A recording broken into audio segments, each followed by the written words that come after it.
Chapter 4.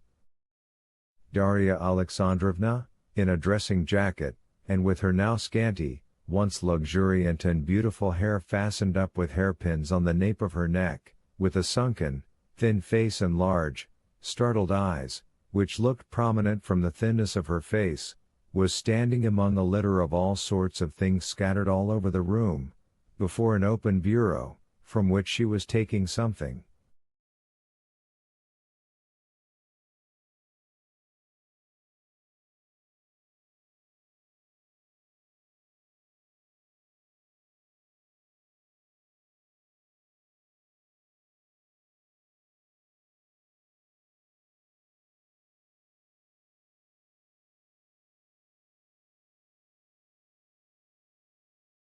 Hearing her husband's steps, she stopped, looking towards the door, and trying assiduously to give her features a severe and contemptuous expression.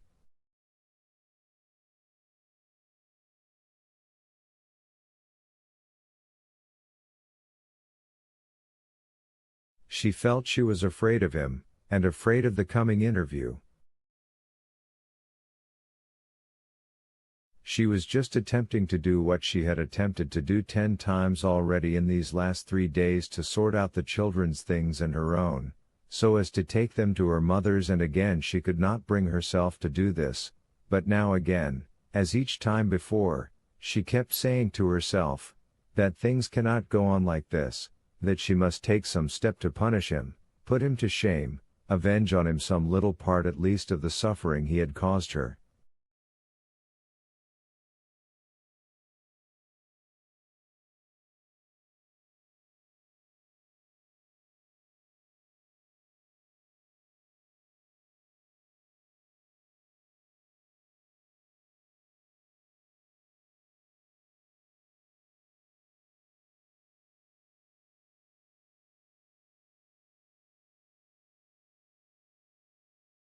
She still continued to tell herself that she should leave him, but she was conscious that this was impossible. It was impossible because she could not get out of the habit of regarding him as her husband and loving him.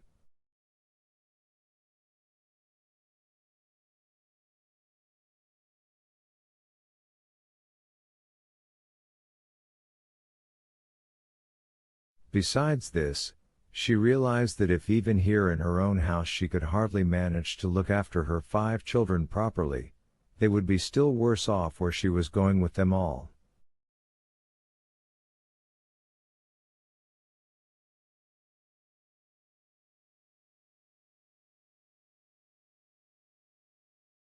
As it was, even in the course of these 3 days, the youngest was unwell from being given unwholesome soup, and the others had almost gone without their dinner the day before.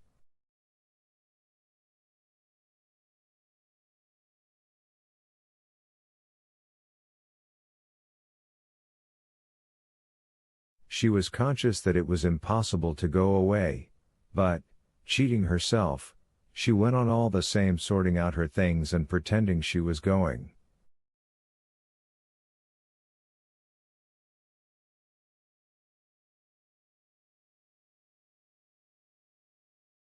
Seeing her husband, she dropped her hands into the drawer of the bureau as though looking for something, and only looked round at him when he had come quite up to her.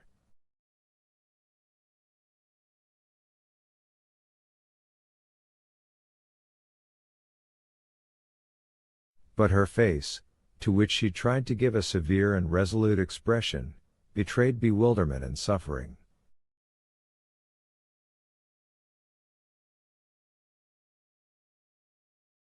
"Dolly," he said in a subdued and timid voice.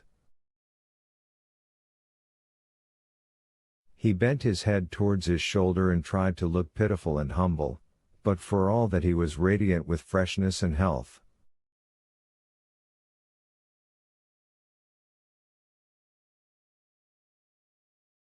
In a rapid glance she scanned his figure that beamed with health and freshness. "Yes, he is happy and content," she thought, "while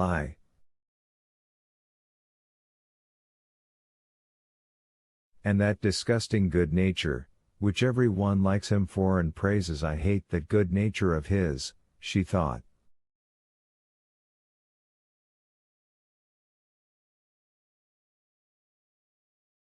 Her mouth stiffened, the muscles of the cheek contracted on the right side of her pale, nervous face.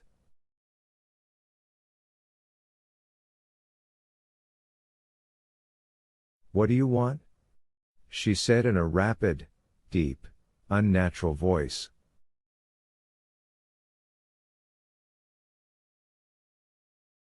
"Dolly," he repeated, with a quiver in his voice. "Anna is coming today."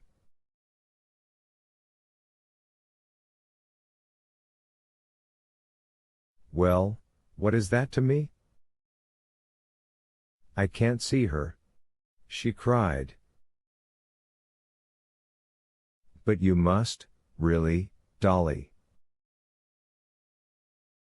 "Go away, go away, go away," she shrieked, not looking at him, as though this shriek were called up by physical pain.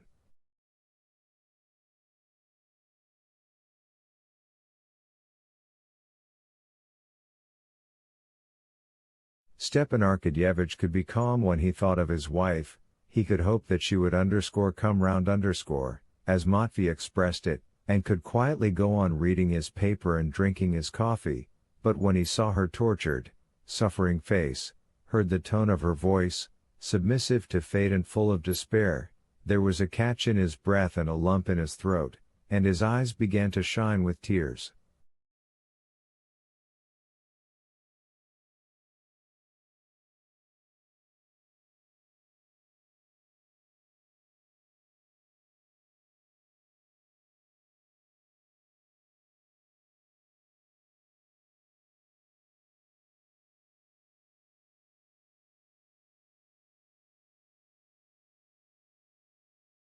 "My God!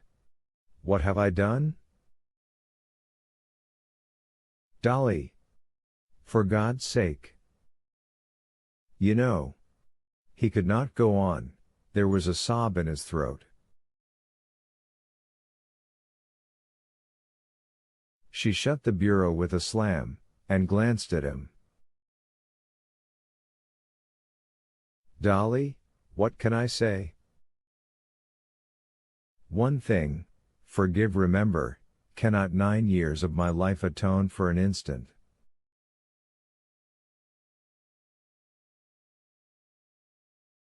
She dropped her eyes and listened, expecting what he would say, as it were beseeching him in some way or other to make her believe differently.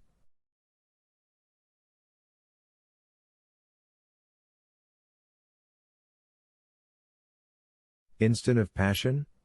he said, and would have gone on, but at that word, as at a pang of physical pain, her lips stiffened again, and again the muscles of her right cheek worked.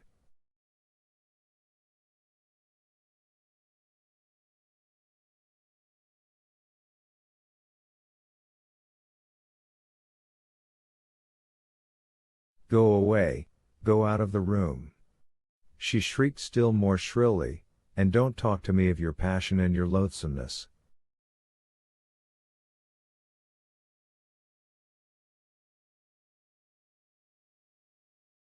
She tried to go out, but tottered, and clung to the back of a chair to support herself.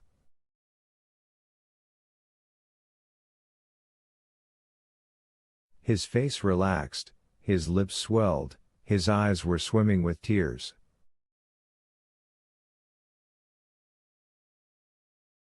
"Dolly," he said, sobbing now, "for mercy's sake, think of the children, they are not to blame."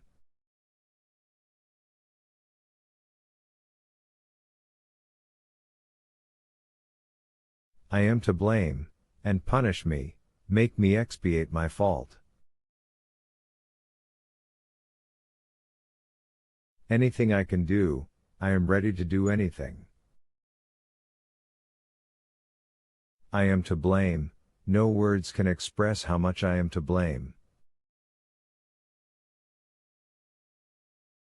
"But, Dolly, forgive me." She sat down. He listened to her hard, heavy breathing, and he was unutterably sorry for her.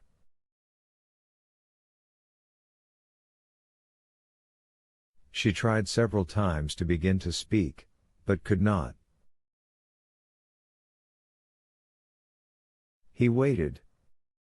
You remember the children, Steva, to play with them, but I remember them, and know that this means their ruin, she said, obviously one of the phrases she had more than once repeated to herself in the course of the last few days.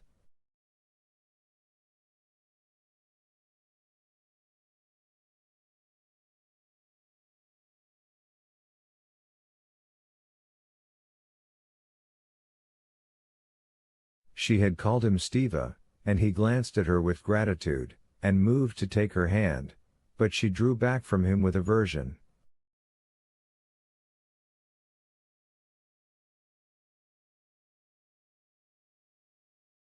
I think of the children, and for that reason I would do anything in the world to save them, but I don't myself know how to save them.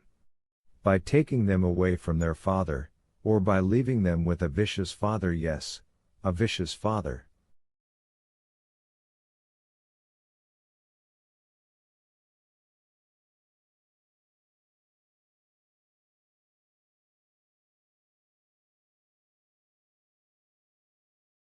Tell me, after what has happened, can we live together?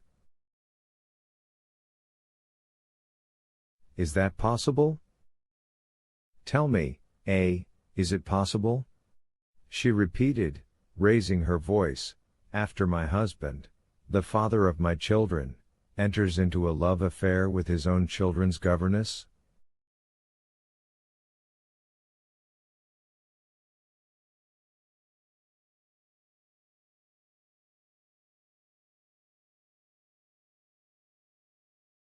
But what could I do? What could I do?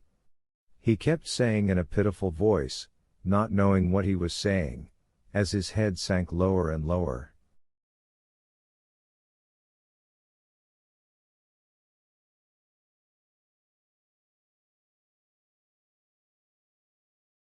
You are loathsome to me, repulsive. She shrieked, getting more and more heated. Your tears mean nothing.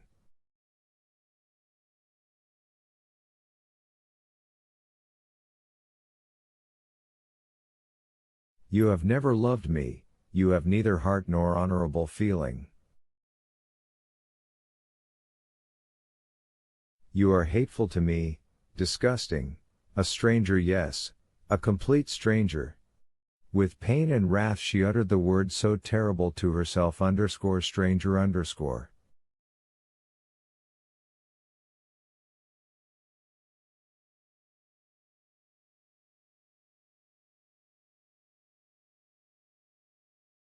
He looked at her, and the fury expressed in her face alarmed and amazed him. He did not understand how his pity for her exasperated her. She saw in him sympathy for her, but not love. No, she hates me. She will not forgive me, he thought.